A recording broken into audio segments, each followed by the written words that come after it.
Good afternoon, ladies and gentlemen. So, Biden recently has been talking about prescription drug pricing in the U.S. Of course, Trump talked about it as well. And I think if you go back in history over the past, you can probably go back 2 decades, maybe longer. You will see that every single president has at some point raised the high cost of drugs, prescription drugs that is, in the U.S. as a big problem. Now, if you go back to the Bush administration, Bush Jr., I think it was 2003. This is just from memory. I'm just now thinking about it, but I think it was 2003 where you had Medicare D. Basically, that was a prescription drug law that was passed or altered. I can't recall which one, but I do know the end result. It was written by the drug industry lobbyists, and essentially, and this is how just about every single law pertaining to business and commerce in America goes through the lobbyists. They're the ones, the industry lobbyists, write the laws to a variable degree, from a small to almost a complete degree, based upon what the industry they're being paid by wants. And the lobbyists take that they take that bill to Congress, and they most often pass it. Well, what happened in 2003 was that the drug industry got their lobby. They passed a law to make it, or prohibit, I should say, prohibit Medicare, Medicaid, Veterans Administration from negotiating with drug companies on prices. Can't negotiate. So, for those of you who don't understand how universal health care works, let me just explain. And you're not going to hear this from Biden, by the way, today. We'll revisit this here in a second once we listen to what he has to say. But America pays by far the highest prices in the world for prescription drugs. Think about that for a second. Now, at first, that may not seem like a huge deal, but I want you to remember this fact. And before I continue with this, let me just go ahead and give you guys a kind of a backdrop here. I am considered a healthcare expert. I have worked, obviously, I have an extensive background in the physical sciences, the biological sciences, very extensive actually. And I've worked in the investment world as well, to some degree, in healthcare. I've done genomics, merchant banking deals, private equity deals, and I worked in venture capital several years ago, before virtually nobody knew what telemedicine or healthcare IT was. So, and I've written a book on healthcare, which was banned, of course, and it exposed the U.S. healthcare system for what it is, and it's pretty shocking once you understand what's going on. It's a healthcare mafia, and so I have a good understanding, and that book was written, 2009. So it's been 12 years, 13 years, and I still remember, of course, what's going on in the industry.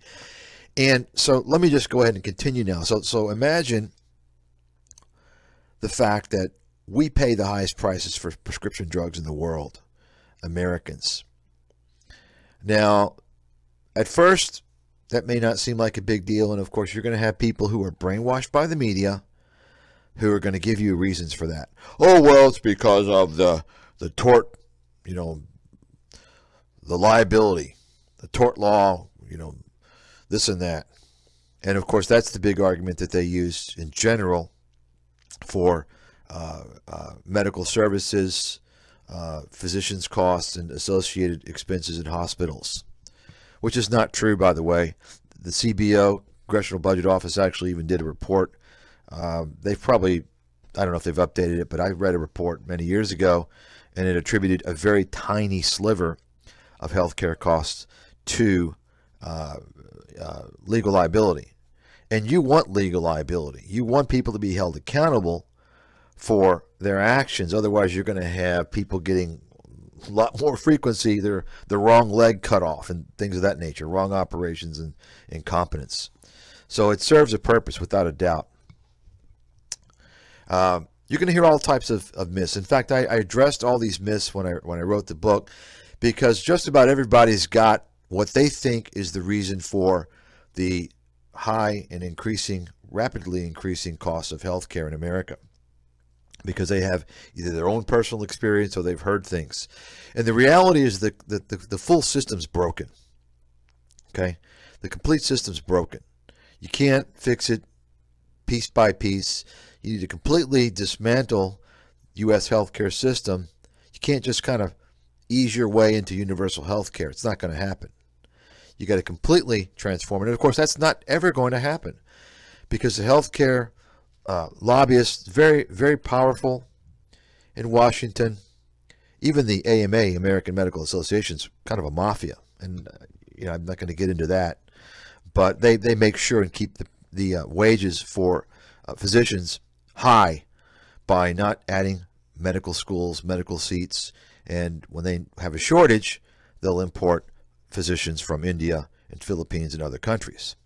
Meanwhile, they tell you that, well, we typically don't want to let them in because they're not as well trained. And that's just a complete lie, and they're hypocrites. But anyway, let me focus on the drug prices. So ask yourself the question: if you're a consumer and you're buying in bulk, you're buying a large volume, don't you get a volume discount in a lot of places, most places? Of course you do, right? It's basic free market economics. Well, guess what? Americans have the largest intake of prescription drugs in the world. At this stage, probably it's up to 5 billion. 5 billion. When I wrote the book, it was around 4 billion. It's probably 5 billion now, maybe even more, prescriptions written in America per year. So we consume the most drugs. Probably per capita, I don't know for sure, but it's probably a pretty good guess per capita. But in bulk and total volume as well, we do. So we're still paying the highest prices, yet we consume the most. We don't get any type of volume discount. And the reason for that, of course, is because there's no negotiating power with the VA, Medicare, Medicaid, or any other groups, really.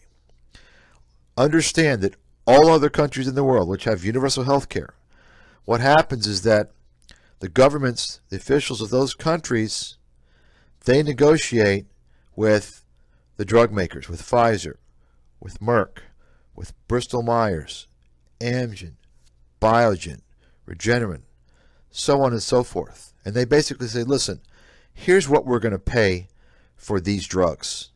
Take it or leave it, okay?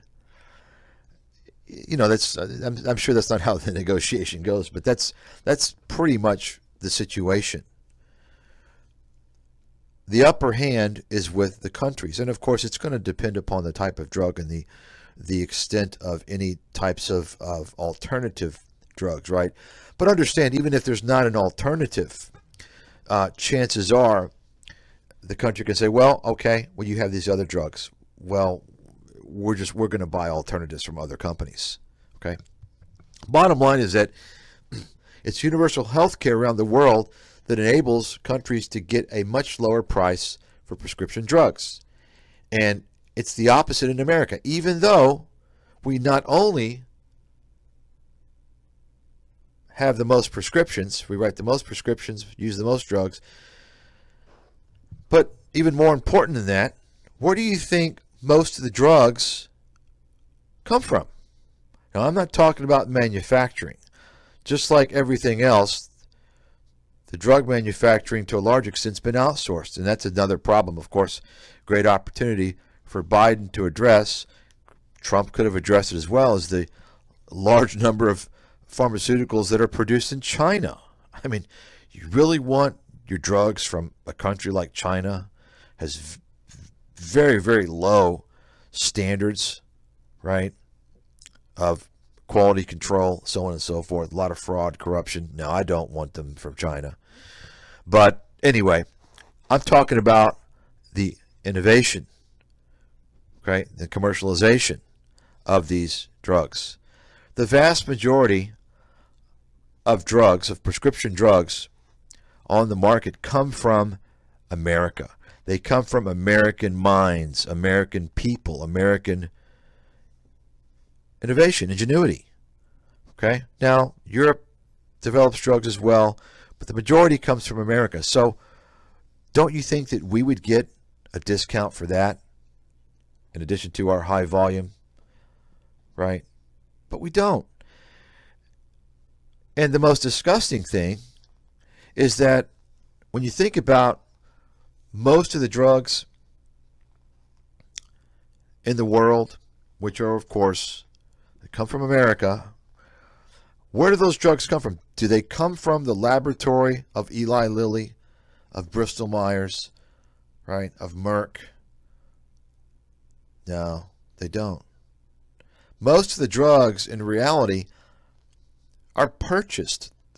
The patents or licensing agreements, they're actually purchased by the big drug makers, and they purchase them from universities. Most of the research is from universities. That's right. You say, well, Michael, come on. How do you know? Because I'm a chemist. I sat there in graduate school and saw. And that was one of the reasons why I didn't pursue, I got my master's and left. Didn't pursue my PhD because ultimately I didn't want to be working for a drug company. Okay. And, you know, the drug companies have their hands all inside the pockets of the grad students, the professors, in terms of grants and so on and so forth. Many things. There's a, you know, the perversion, the corruption of science from corporate America has gotten really bad over the past 2 decades. I actually wrote about this in my economic book that predicted the financial crisis 16 years ago. But so anyway, think about that for a second. People think that, oh, well, this drug company created this drug. No. Folks, the big drug companies, by and large, get their technology, they get their drug candidates from university research. That's a fact. Now, the smaller companies, which are typically either, you know, pure biotechnology companies or kind of biopharma companies, they also, although they're more innovative, right, they don't have the sales and marketing. They're more R&D, and that's why it can take, you know, 20 years or even longer for one of these small cap companies to develop a drug, to get into the game. But during that time, you will see, in the vast majority of cases, in fact, if you don't see a small company that hasn't produced a drug and commercialized it and put it in the market, if you don't see these companies with licensing agreements and partnerships with the big pharmas, they probably don't have a whole lot going for them, okay? So that's what happens. Bristol Myers, Eli Lilly, Merck, so on and so forth. Even the larger, newer biotechnology companies like Regeneron and several others, they actually fund the smaller companies that do the research, right? Well, the smaller companies, where's some of that money coming from? Great example is, you can take a look at the coronavirus vaccine. What happened? Well, Moderna, I believe, got, what, 500 million, was it? $500 million? Novavax got, I thought it was 800 million. This is federal government grants, okay? Taxpayer money. Now, Pfizer was smart because they realized, look, we don't want any government money. We got plenty, we got plenty of cash. We don't want the government to pressure us and say, hey, you know what? You got to lower your prices, right? But the bottom line, folks, what I'm trying to say is that a large percentage, a very large percentage of the drugs that come out of the U.S. are funded by taxpayers. That's right. They're funded by you and me, assuming you're a U.S. citizen and you pay taxes. And we don't get a discount for that. We're paying the highest prices. In fact, what we're actually doing is subsidizing the cost to some degree at least. They're subsidizing the cost of prescription drugs for the rest of the world because we're paying the highest prices. We're paying the highest prices, and we're the ones that originally fund the research. This is what Biden's not going to tell you. This is what no politicians are going to tell you. The media is not even going to tell you this. And the reality is that the big drug companies, by and large, spend the majority of their money on sales and marketing. That's a fact. This was not something I've uncovered. This is something actually a doctor, Marcia Angel, I believe her name is, who was the editor of the New England Journal of Medicine, which is probably the only legitimate medical research journal, I would say, at least in the U.S. Medical research is a joke. I'm not even going to get into that. It's a complete joke. It's mostly bought off by the industry. However, once you hear that, understand that Marcia Angel, after being, I think, an editor of the New England Journal of Medicine for 15 years, she quit. She resigned because she basically said, I got sick of seeing how the research was so tainted and bought off by Big Pharma. So if it's true, and I concede that it is, that the New England Journal of Medicine is the top medical journal in the U.S., and an editor, the chief of that journal for 15 years, resigned because it's so tainted. Can you imagine how bad the other journals are, right? Anyway, she came out with a book, and she did the research. She made that conclusion. That is that most of the money that's slated for so-called R&D by these big drug companies actually is going to sales and marketing. That's a fact. And of course, there's a big rabbit hole actually when you talk about that in terms of money spent to buy off physicians, to buy off consultants, so on and so forth. Things have changed a little bit in the industry, but there's always ways around it. The crooks always find ways around things. You can read about that. I'm not going to talk about it. I wrote about it in my healthcare book. So we're going to listen to Biden here. I just wanted to kind of talk about this. I didn't mean to go so long. I was going to actually respond after he spoke because I haven't heard what he has to say. But let me just go ahead and mention that the problem with the pharmaceutical industry as it pertains to the overall healthcare crisis that we're facing in America, it's not just the pharmaceutical industry. Every single segment of the industry is a problem. The medical insurance industry, huge scam, a lot of issues there. The physicians themselves, who the majority, they enter for the greed and the money, and they're more focused on practicing the business of medicine, right? The fraud, of course, Medicare and Medicaid is a problem, and it's kind of become the situation whereby actually private sector, the drug companies, the HMO companies actually defraud Medicare and Medicaid. And I wrote about that as well, and nothing's really being done about it. A slap on the hand, a fine, no one goes to jail. Meanwhile, Ma and Pa medical supply store, mainly funded by Medicare. Those stores where they sell crutches and wheelchairs and all these things. You'll come across, sometimes you'll hear about how they defrauded Medicare and say that the fraud was for $15 million, a lot of money, and they went to jail for 20 years. I challenge you right now. I haven't done this since I did the research for the book, 15, 16, I don't know, years ago or so. But type in your favorite healthcare companies. I think it's probably easier to find more if you type in the big pharma. Merck, Bristol Myers, Pfizer, Eli Lilly, and then type in fraud. You can even do that for United Health, Cigna, Aetna, the HMO insurers, and then type in fraud and see how many listings you come up with. You're going to see, what you're going to see is going to shock you when you go through and read talking about, in some cases, billions, but certainly it's standard for tens, if not hundreds of millions. We're talking about individual cases of fraud. And what happens when these companies are caught defrauding taxpayers? Medicare, Medicaid, right? What happens?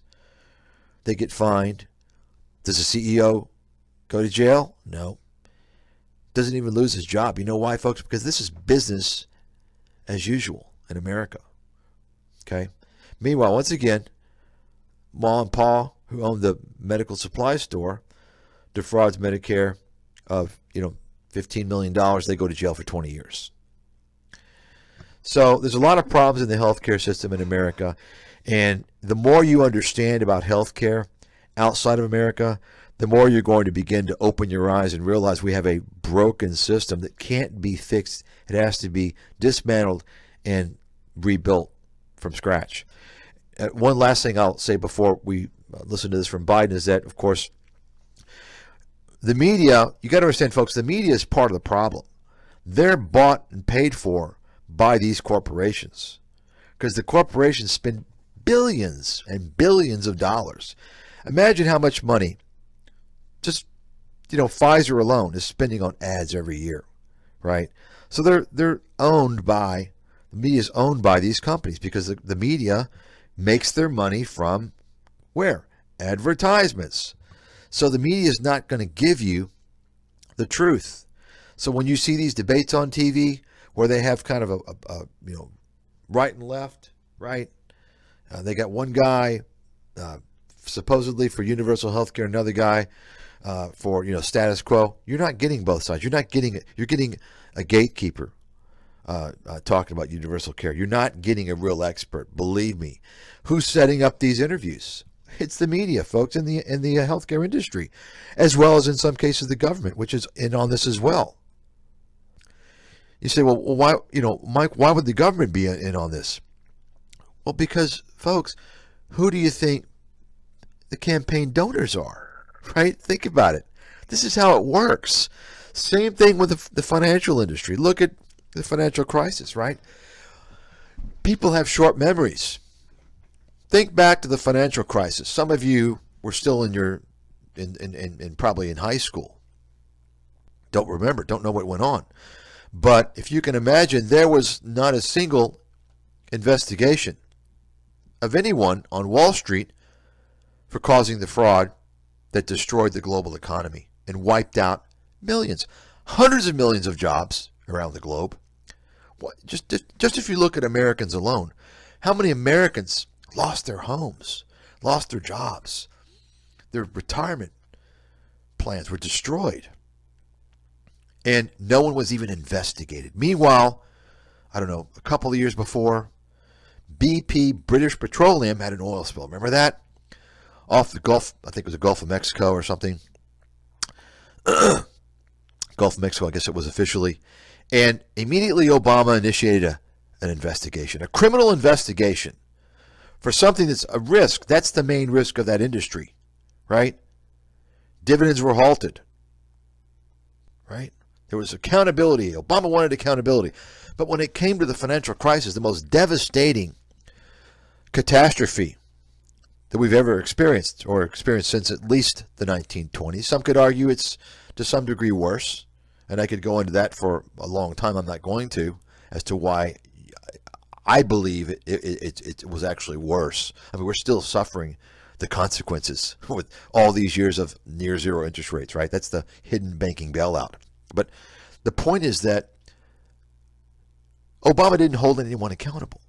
And it's not just about Obama, whether Bush was in office or Trump or Biden, it doesn't matter. It's all the same, folks. You got to realize that. And if you take a look at Obama, well, who were his top campaign contributors? Number one, Goldman Sachs. That's why Goldman got off, even though they committed all types of fraud. That's proven. And by the way, if you're gathering around and lining up to buy the next Michael Lewis book and watch the Hollywood portrayal of the financial crisis, these people are all frauds, folks. They're not giving you the truth. I'm the guy that predicted the crisis in detail. I'm the guy they banned. Why don't they talk about me? Why don't they interview me? Because I'm speaking the truth. They don't want the truth to come out. See? You understand, folks?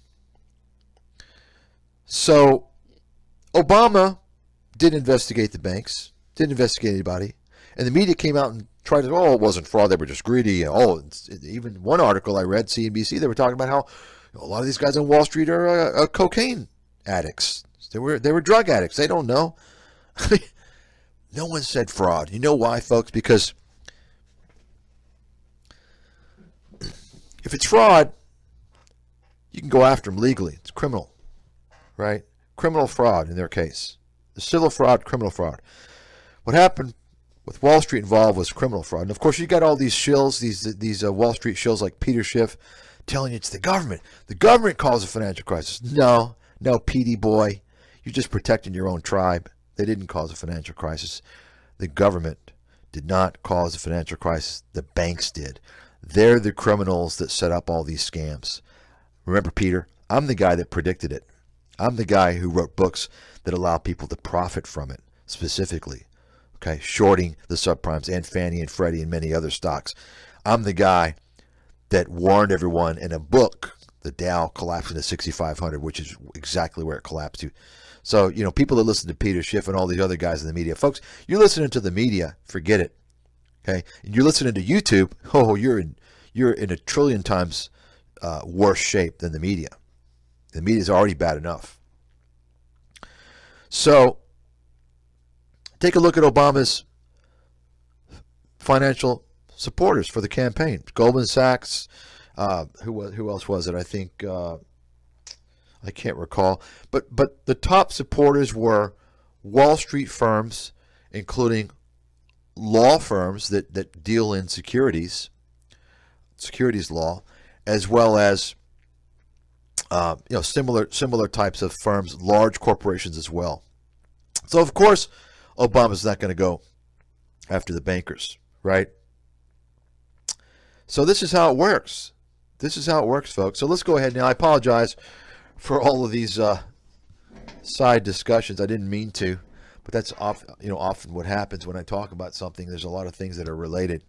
I don't want to give you the full picture. I know it's a lot or too much for some people, but folks, you're better off getting the full picture rather than some superficial, glazed over nonsense by some chump.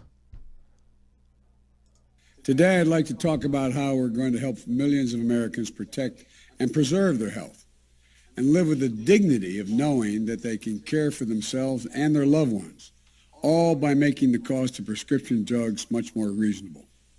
At the outset, I want to be clear. We acknowledge the groundbreaking, life-saving work that many pharmaceutical companies are doing. Look no further than the vaccines and the treatments they're manufacturing and delivering that are helping fight this pandemic. Our miraculous therapies have, in some cases, turned diseases that were once considered death sentences into treatable conditions. But we can make a distinction between developing those breakthroughs and jacking up prices on a range of medicines which have been on the market for years without making a substantial and substantive change in the medication itself, the medicine itself. Here in America, it will not surprise you to know that we pay the highest prescription drug prices of any developed nation in the world. Let me say that again.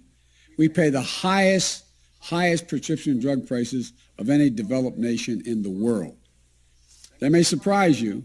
What may surprise you is we pay about 2 to 3 times what other countries pay for the same drug. An example, one anti-cancer drug costs $14,000 in the United States. That same exact drug by the same manufacturer costs $6,000 in France. Today, 1 in 4 Americans who take prescription drugs struggle to afford them. Nearly 30% of these patients have skipped doses of essential drugs that they have to take. Others have simply not fulfilled the prescription, tried to use over-the-counter drug and cut pills in half, or because they can't afford the cost of the prescription. You know, even if you think this doesn't affect you, it does. Everyone has less money in their pockets because high drug costs make health insurance more expensive for everyone. There aren't a lot of things that almost every American can agree on. But I think it's safe to say that all of us, whatever our background, our age, where we live, we can agree that prescription drugs are outrageously expensive in this country. It doesn't need to be that way. Under my Build Back Better bill, there will be, which is passed the House of Representatives, it won't be the same way. So there you have it, folks. Sounds good, right? Sounds good. Folks, it always sounds good. I mean, why do you think Trump got elected? Because he knew what was aggravating the baby boomers after seeing, decades of things, open borders, jobs going overseas. Of course, Trump, he's a con man, he's a fraud. He wasn't going to change anything.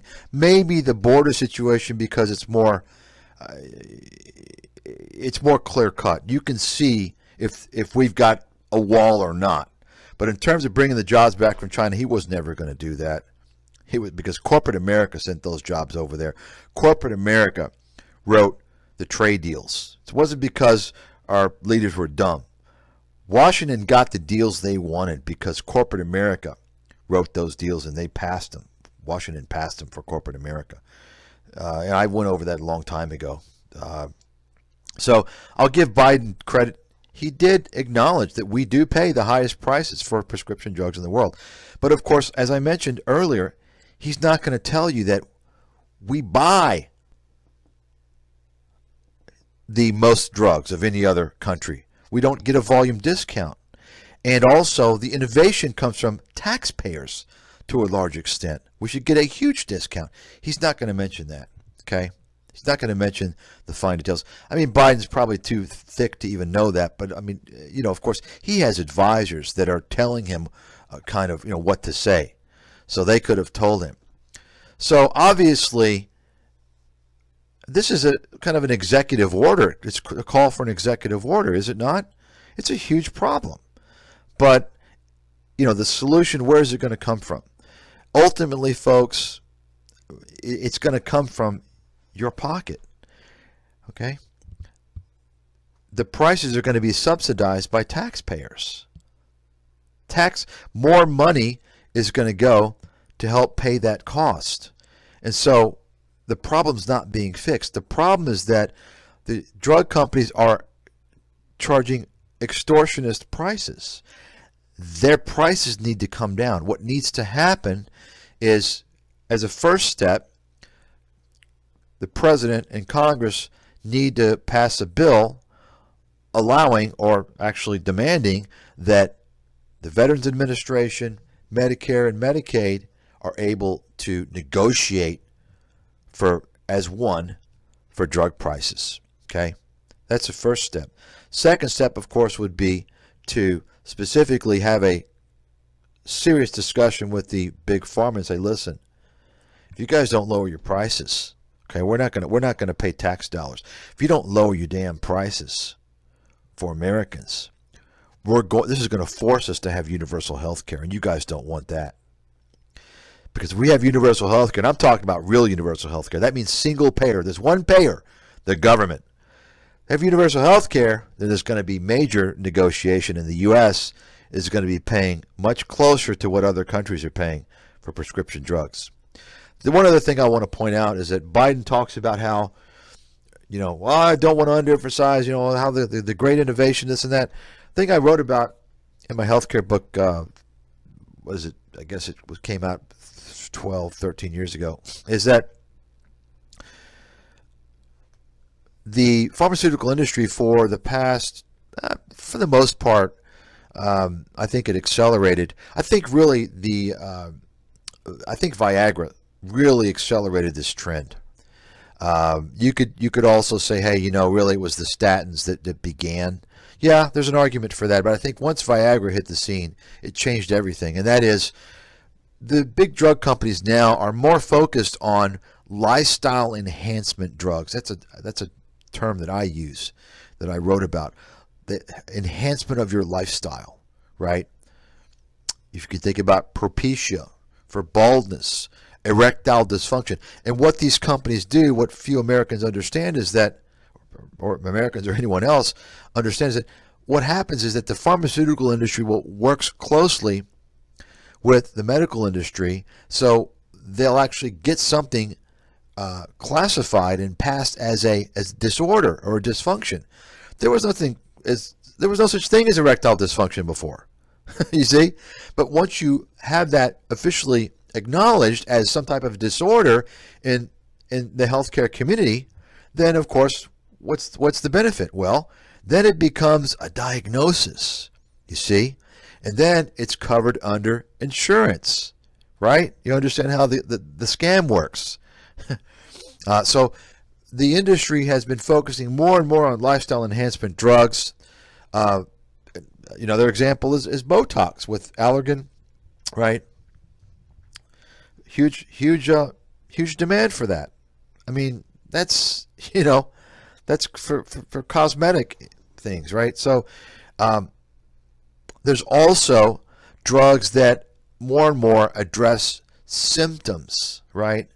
So if you understand anything about how pharmacology works, drugs are supposed to, or historically have actually addressed a problem. Great examples, antibiotics. Antibiotics, the best drug class in the world as far as I'm concerned. And actually, generally speaking, across the board, they're the safest, because most of the most highly effective antibiotics are actually the oldest drugs, so they've been out on the market the longest. Antibiotics are for specific purposes. They combat infections, right? Bacterial infections.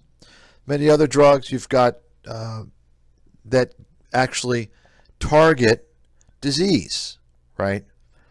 Now, I guess maybe it began, I don't know, but I would venture to say that one of the older types of drugs out there, okay,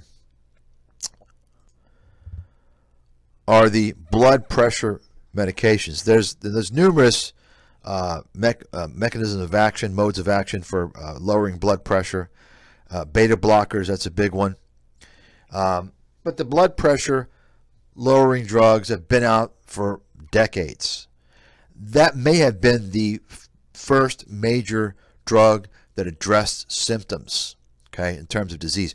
High blood pressure by itself is not a disease. It does cause many types of diseases, right?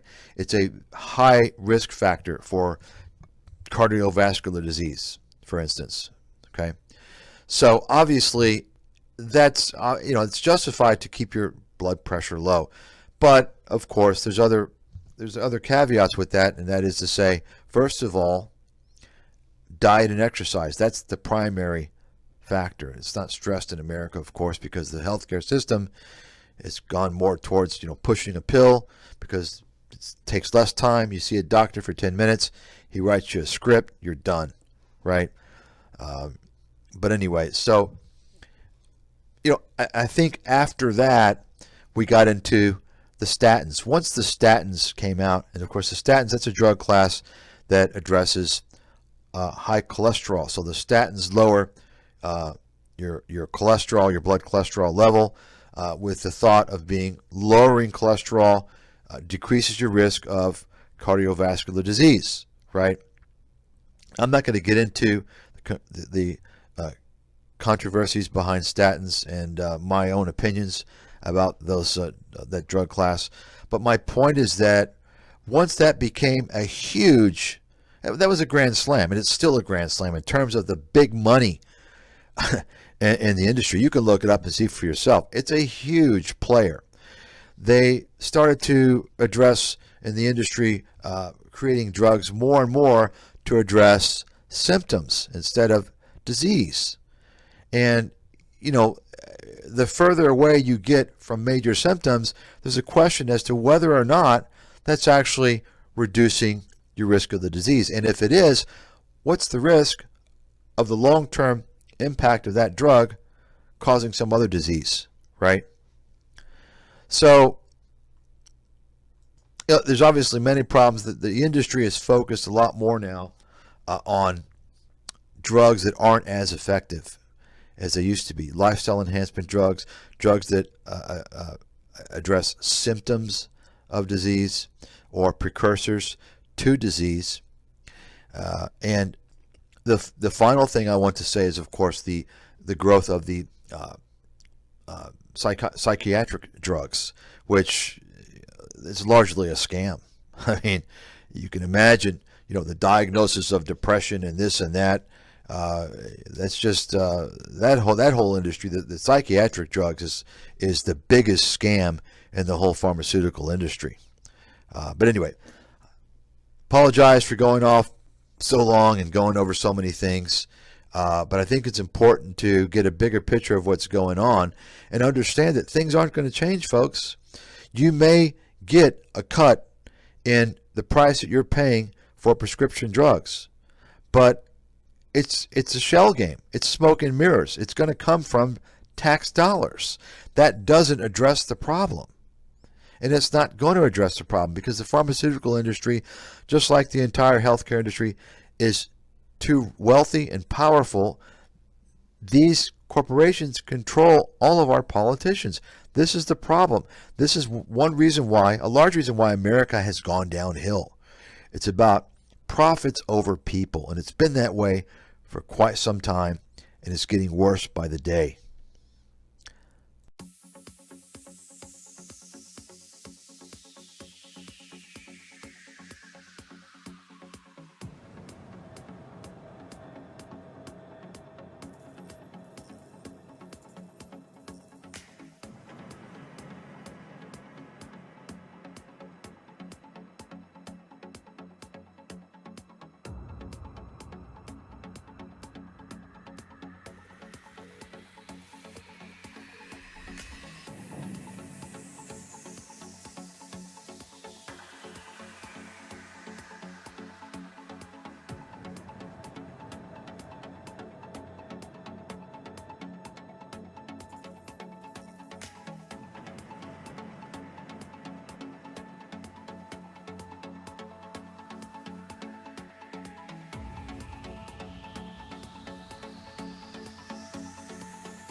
There are two fundamental reforms that we need is to get adequate capital and two, to get far higher levels of enforcement of fraud statutes.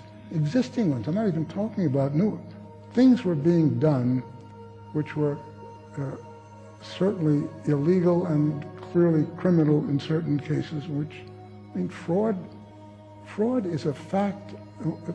Fraud creates very considerable instability in competitive markets. If you cannot trust your counterparties, it won't work. And indeed, we saw that it didn't.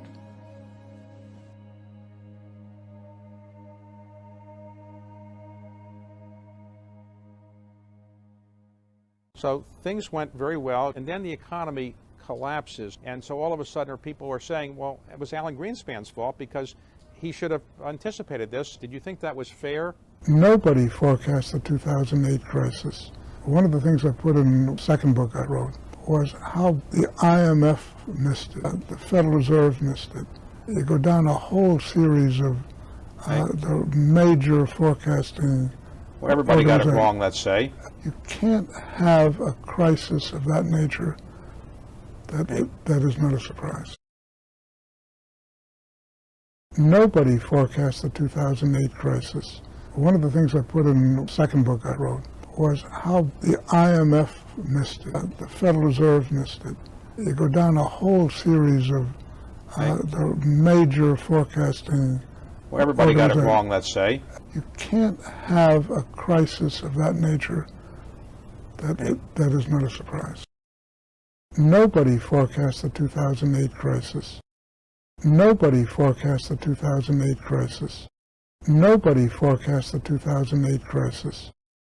There are two fundamental reforms that we need to get adequate capital and two, to get far higher levels of enforcement of fraud statutes. Existing ones, I'm not even talking about new.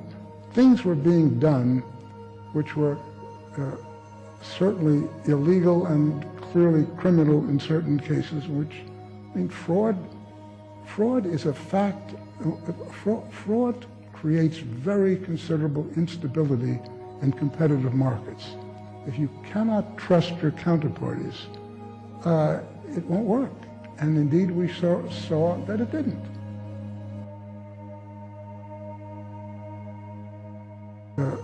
Certainly illegal and clearly criminal in certain cases, which, I mean, fraud is a fact. Fraud creates very considerable instability in competitive markets. If you cannot trust your counterparties, it won't work. And indeed, we saw that it didn't. Certainly illegal and clearly criminal in certain cases, which, I mean, fraud is a fact. Fraud creates very considerable instability in competitive markets. If you cannot trust your counterparties, it won't work. And indeed, we saw that it didn't.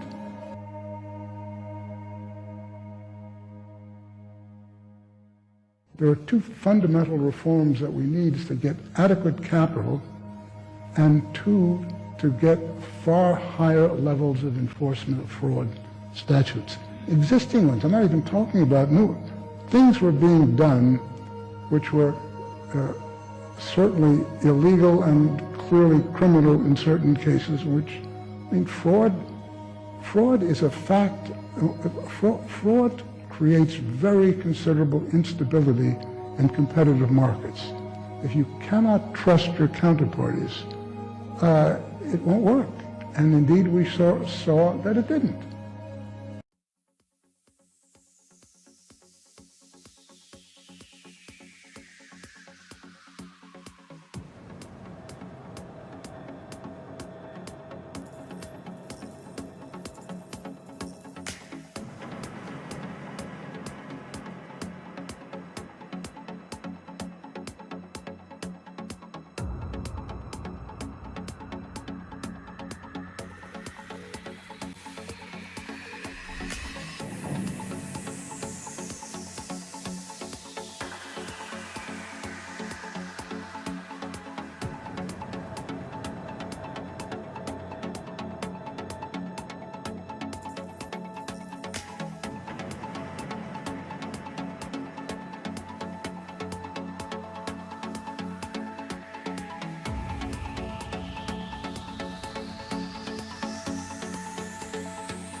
Nobody forecast the 2008 crisis.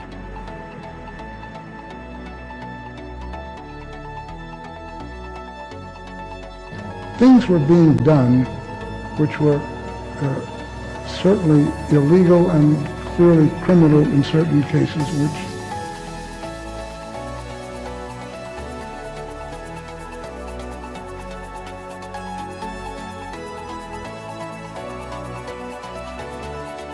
nobody forecast the 2008 crisis.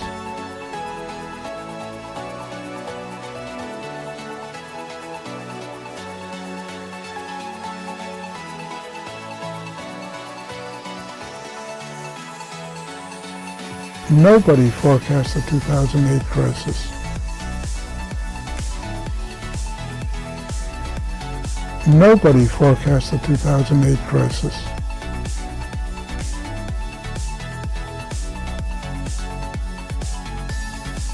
Nobody forecast the 2008 crisis.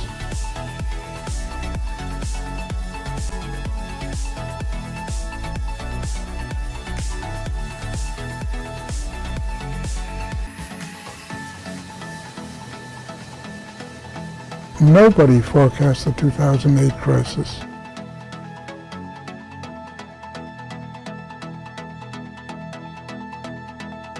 Nobody forecast the 2008 crisis.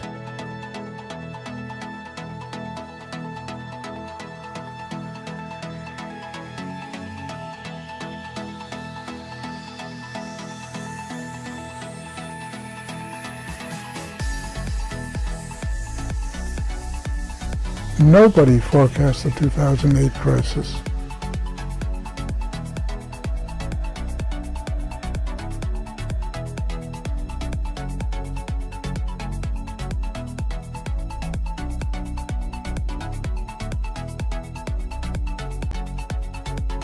Nobody forecast the 2008 crisis.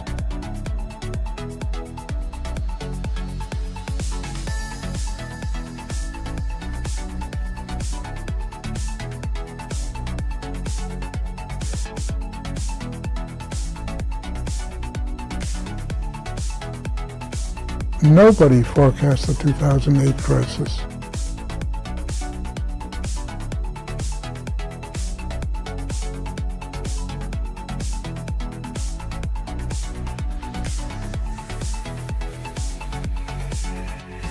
Nobody forecast the 2008 crisis.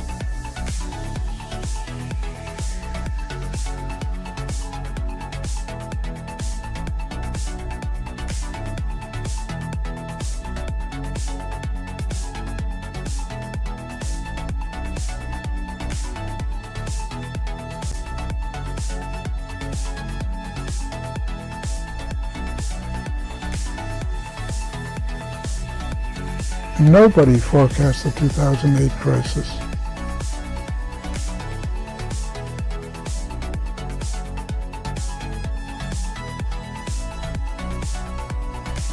Nobody forecast the 2008 crisis.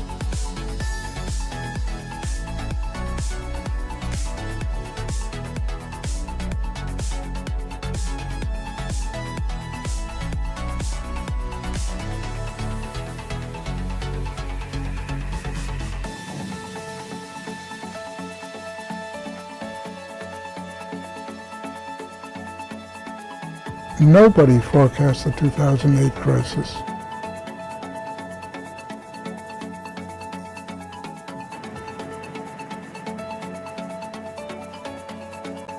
Nobody forecast the 2008 crisis.